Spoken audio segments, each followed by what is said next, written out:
వ్యాస విజయం అధ్యాయం 37 రెండవ భాగం. స్వచ్ఛంద మరణం. కాలి మడమచే గుద ద్వారమును నిరోధించి ప్రాణోపాధియగు ఆత్మను హృదయ కంఠ శిరోభాగముల పైకి తీసుకుని పోయి బ్రహ్మరంధ్రము ద్వారా బ్రహ్మ వస్తువుతో అనగా పరమాత్మతో కలిపి శరీరమును త్యజించును. దేవ విహార స్థలములను దర్శించగోరు యోగి నా శుద్ధ సత్వమును ధారణ చేసిన ఎడల విమానారూఢులైన దేవతల దర్శనం పొందును. సత్సంకల్పయుండనగు నాయందు ధారణ చేసి శ్రద్ధాళువైన యోగి పొందలేని స్థితి ఏదీ లేదు. సంకల్ప సిద్ధిని పొంది లోక కళ్యాణమును చేయును. ఒక్క మాటలో చెప్పవలెనన్నా నేనే అతని యందు వర్తించెదను.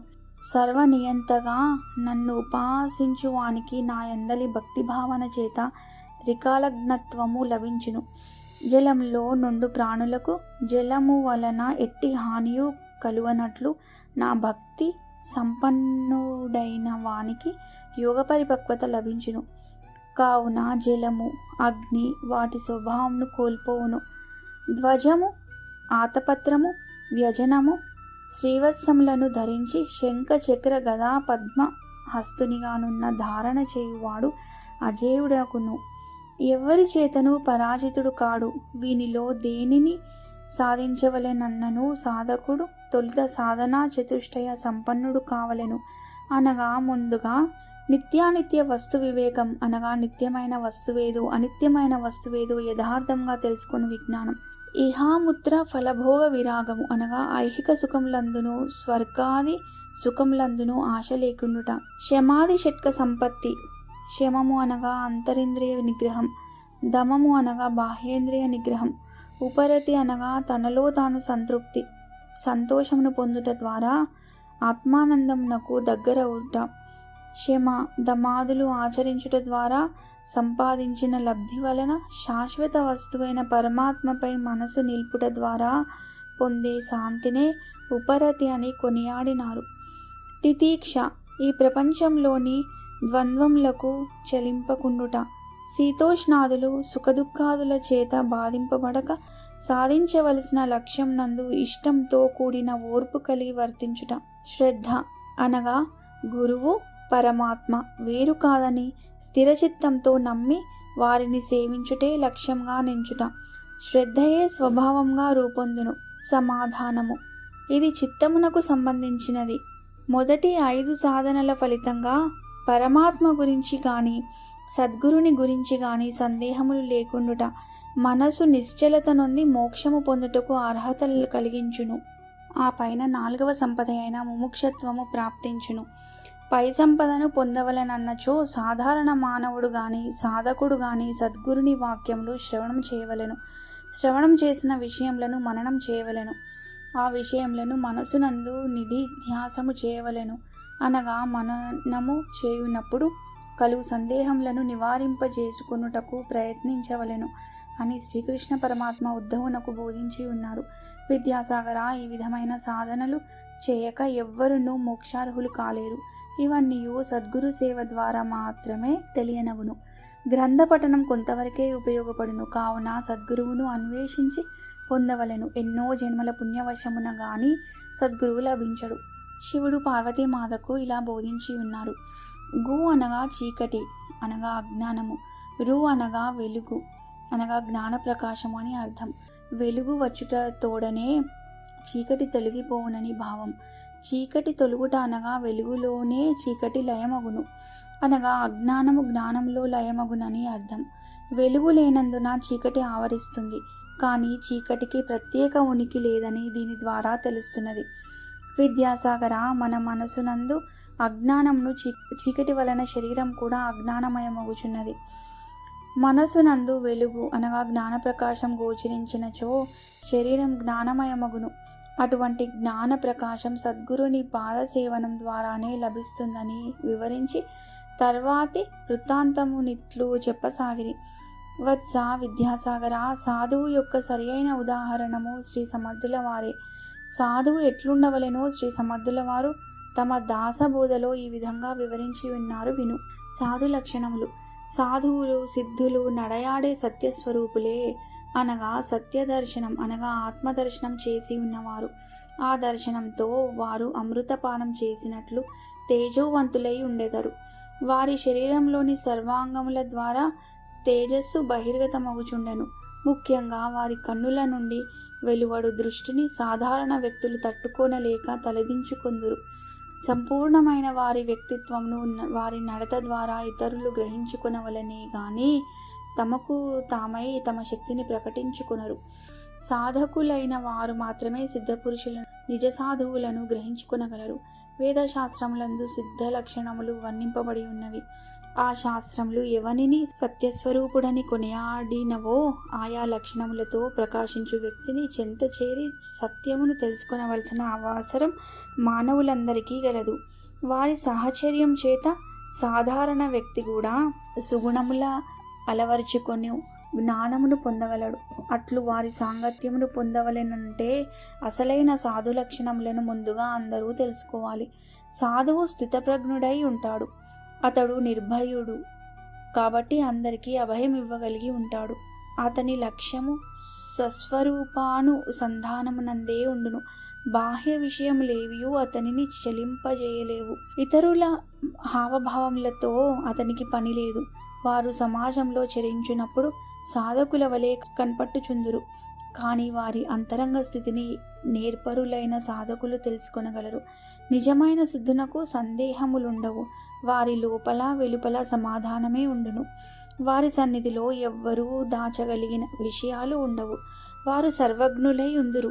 నిరంతరం స్వస్వరూప స్థితి అందు అచలమై ఉన్నందున చరించుచున్నను వారి నిశ్చలతకు భంగం లేదు. పరిగెత్తుచున్నను అచలుడే. దీనికి ముఖ్య కారణం వారి అంతరంగిక స్థితి. వెలుపలి దేహాదులెట్లున్నను వారి లక్ష్యము భగవానుని యందే ఉండును. అటువంటి వాణ్ణే సాధు అందురు. అతనికి ఈర్ష్య, ద్వేషము, కోరిక, లాభము, నష్టము, లోభము, క్రోధము అనువానితో సంబంధం తెగిపోయినది. కావున అతని హృదయము నిర్మలమై ఉన్నది. ముఖవర్చస్సు నుండి ప్రస్ఫుటమగును. ప్రవృత్తిని అధిగమించినవాడు నివృత్తి అందు స్థిరత్వమును పొందినవాడునైన సాధువును మోహింపజేయగలుగునది ప్రపంచమునందేమియూ లేదని తెలియాలి. నిరంతర బ్రహ్మానంద భూతిని అనుభవించువానికి కొరతలేమీ ఉండవు. అతని యందు ద్వంద్వములు లేవు. అందుచే స్వార్థమునకు తావులేదు. ద్వైతము లేనందున అవివేకముండదు.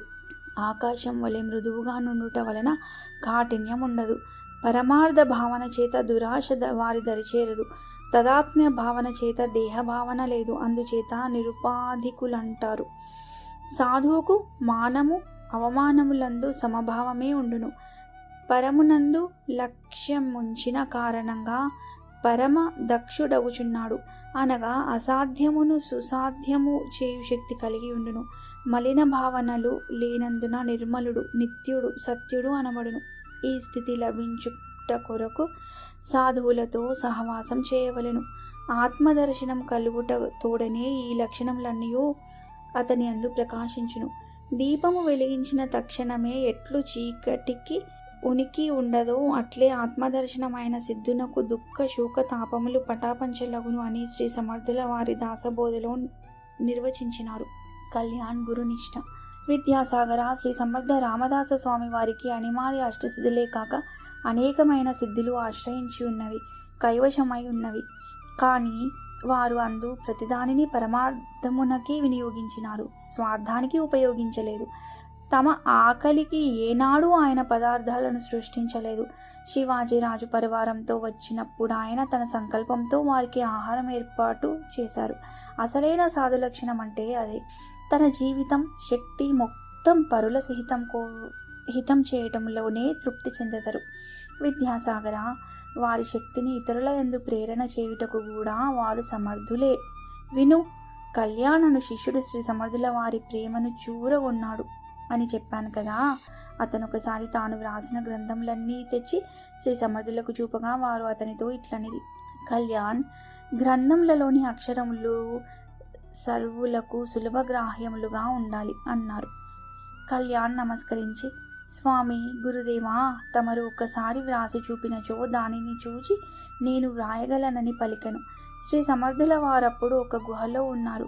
ఆ కొండ గుహలో చేయి పెట్టి బూర్జర పత్రముల పైన వ్రాసి ఉండిన గ్రంథం ఒక దానిని తీసి ఇచ్చి దీనిని చూచి వ్రాయమని ఆజ్ఞ ఇచ్చిరి. కళ్యాణ్ వారికి ఆశ్చర్యమయ్యను. ఆ పత్రముపై అక్షరములు బంగారు రంగులో మెరుగుచుండెను. దానిని చూచి అక్షరములను చక్కని శైలిలో కళ్యాణ్ వ్రాయగలిగను. తర్వాత ఎన్నో గ్రంథంలో ఆయన వ్రాసను. అంతేకాదు, కళ్యాణ్కు గురునిష్ట ద్వారా ఎంతో శక్తి సంప్రాప్తించినది. విను. కళ్యాణ్ గురునిష్ట, గురుదేవుల ఉత్తరీయం. ఒకసారి శ్రీ సమర్థులు సజ్జనగడ మఠంలో ఆంగ్లాయి మాతా ఉత్సవం జరిపించారు. అంగాపురం నుండి తేబడిన మహిషాసుర మర్దిని అమ్మవారిని అక్కడ ప్రతిష్ఠింపజేశారు కదా. ఆమె పేరు ఆంగ్లాయి. అంగాపురం నుండి వచ్చిన ఆయి అంటే మాత అని అర్థం. ఏ పండుగ వచ్చినా ఆమెకు ఉత్సవం చేయించి ప్రసాదాలు పంచేవారు. ఆ రోజు ఉత్సవానంతరం శ్రీ సమర్థులు కోటగూడ పైన పచాలు చేస్తూనే పరమార్థ బోధ చేస్తూ ఉన్నారు.